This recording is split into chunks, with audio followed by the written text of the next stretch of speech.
Welcome, night owls and truth chasers, to Secrets Behind the Stars, the late-hour home where whispers become words and words turn into the stories everyone will be discussing tomorrow. Airports are supposed to be in-between places, those neutral corridors where lives cross briefly before vanishing into the sky. But under the tired neon of Istanbul's dawn, those sliding doors opened onto a scene that felt anything but neutral. The silence had a heartbeat. The floor seemed to vibrate with lightly controlled nerves. And walking into that frame with a suitcase in one hand and a calm unlike any we've seen in months was Cemre, our heroine of the moment, our focus, the name that's about to light up your feed and mine. Before we dive into what happened and, more importantly, what was said, take a breath, settle in, and make sure you've joined our community. Subscribe to Secrets Behind the Stars, turn on those alerts so you never miss the moment the curtain lifts, and, if you enjoy the way we peel back the layers with care and style, consider supporting us directly. Now fasten your seatbelt, because we're landing right at the center of a story that began long before her flight and may reshape how we read this couple from now on. Cemre didn't just come back from any trip. She had been in Riyadh, swimming through a whirlpool of ceremonies and elegant rooms, where the photographs are as choreographed as the applause and where nothing is ever an accident. When she appeared, the first read was easy, fatigue on her face, the kind you can't fake after red-eye flights and a calendar impossible to negotiate, and yet, walking beneath the pop and flare of the paparazzi lamps, she carried something new, the quiet glow of someone who's decided to stop flinching. Her coat fell just right, her gaze didn't dart, and her steps, though slow, were steady. The cameras were hungry, the microphones hovered. And the moment she paused, the room, the whole terminal, shifted. Anyone who has followed Cemre knows how carefully she has guarded the boundary between the stage and the living room door. Publicly, she plays her roles. Privately, she closes the window. That morning, however, the temperature changed right in front of us. Part of that was the absence everyone clocked immediately. No one saw Gökberk Yildirim shadowing her. No backpack, no baseball cap pulled low, no attempt at blending into the crowd. And that emptiness beside her caused a subtle stir, the kind that whispers through lenses as one photographer nudges another. Riyadh had given her a string of luminous moments, glittering invitations, late-night conversations, the clink of glasses in rooms that smell of cedar and cologne. Yet Istanbul greeted her with a chasm of questions that felt personal in a way the awards never do. The first questions were simple and easy. How was the trip? Did she enjoy the events? Cemre, elegant even with sleep still heavy in her voice, called the experience special. She spoke about the hospitality, about how the desert's horizon felt like a clean line drawn at the edge of the world, about the professionalism of the organizers and the fans who never stopped smiling. It could have ended there, one more arrival speech scripted by exhaustion and carried on autopilot. But the evening had decided to be something else, and the air knew it before we did. A microphone edged in closer, and the question arrived, soft but pointed: the private life, the relationship, the story that exists in glances and shared calendars and an apartment nobody gets to see. For months, the couple had chosen scarcity over spectacle. They fed nothing to the rumor mill, and the rumor mill feasted on crumbs, inventing whole meals from them. That morning, Cemre did something we aren't used to seeing in this business.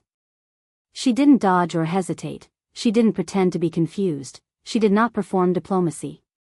She answered the question. She answered it without fireworks, simply, like a truth that had been waiting politely in the hall. She said she'd spent the night before returning at a hotel, and she said she'd been with her boyfriend, with Gökberk. The words didn't arrive with drama. They landed, measured and calm. Yet, like a pebble dropped into a still lake, they rippled outward fast.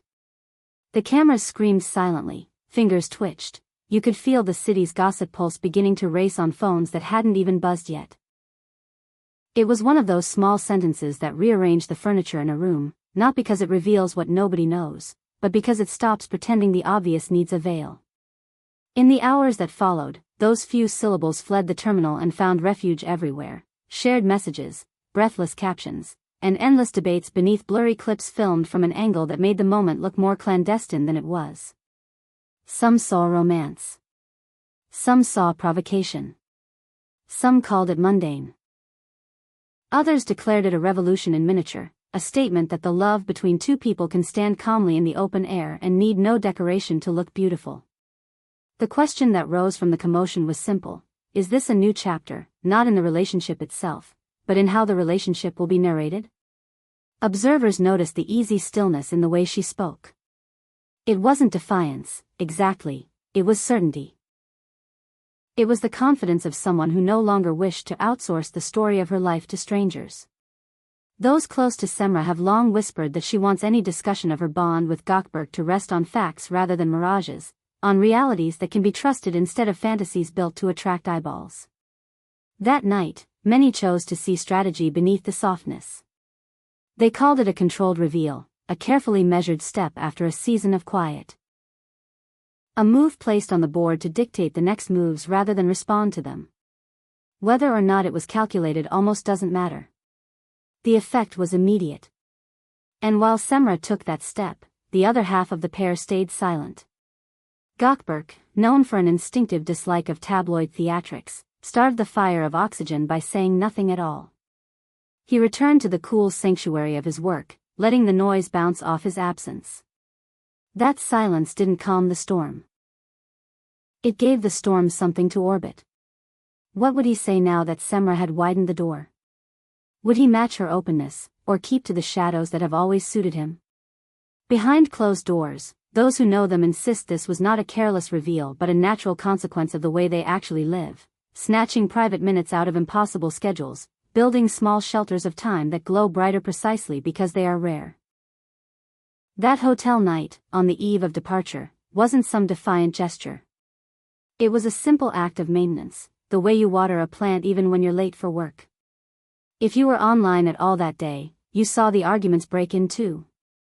In one camp were those who applauded, insisting that the old rules have expired.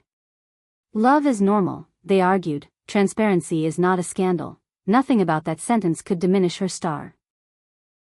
In the other camp were the guardians of mystery, those who prefer their idols behind frosted glass, protecting the last small portion of the self from the messiness of public hunger. And yet, even in that division, a consensus began to coalesce across headlines: Cemre had changed the tone. She was no longer waiting for strangers to infer tenderness from the way two elbows brushed in a doorway. She was telling you what you needed to know and no more. It read as strength, as a brand of elegance that doesn't flinch when it decides to be human. Then came the second act, as if the night needed one more beat to make itself immortal.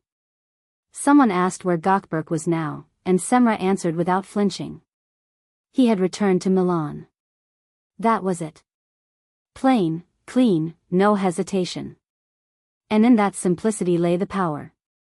Combine that with the earlier confession, and you could suddenly map the outlines of their week with striking clarity.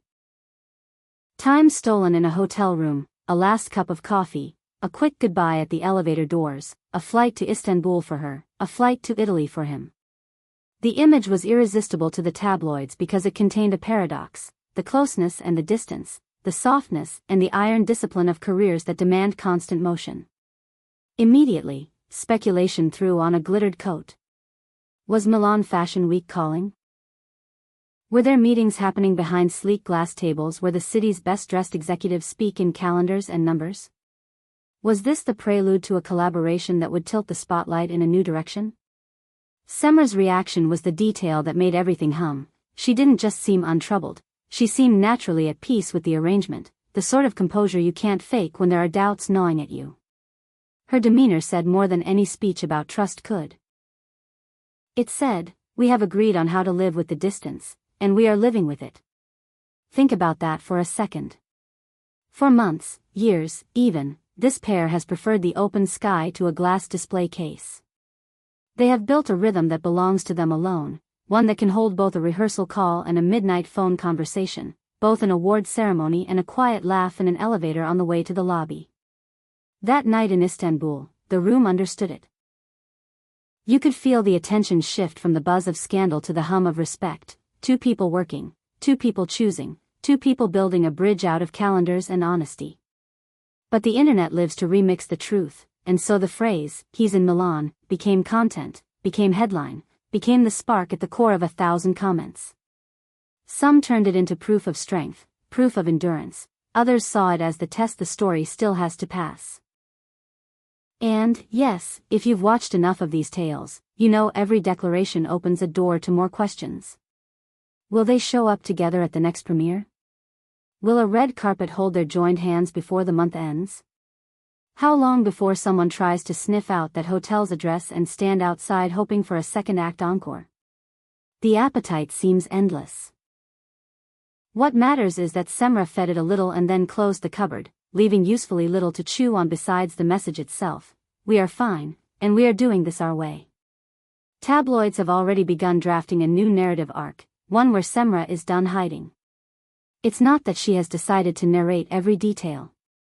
It is that she has decided the rules of engagement will come from her.